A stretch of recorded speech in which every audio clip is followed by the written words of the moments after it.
bloc Esgarrinxades utòpiques. Avui parlarem del Gran Salt, d'en Jonathan Lee, amb traducció del Ferran Ràfols i publicat per Edicions del Periscopi.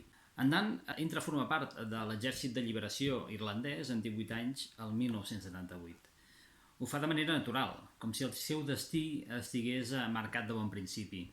El seu pare ha mort d'un cop de pedra en una de les nombroses manifestacions contra la corona anglesa.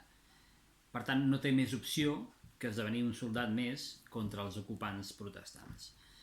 Ell serà un dels terroristes encarregats de posar una bomba al Gran Hotel de Brighton per matar la primera ministra britànica Margaret Thatcher.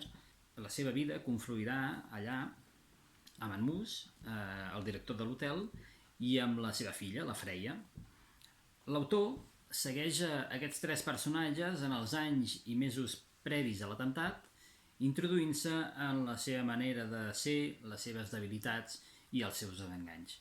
En Jonathan Lee ens fa entrar de ple en els personatges per explicar-nos una història que ja sabem com acaba.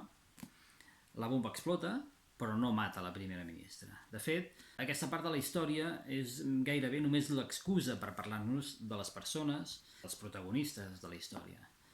Perquè de fet el que fa és que són ells en els quals se centra la novel·la. És en ells que el lector se sent identificat i amb qui comparteix les preocupacions, les mancances afectives que podríem trobar en persones del nostre dia a dia.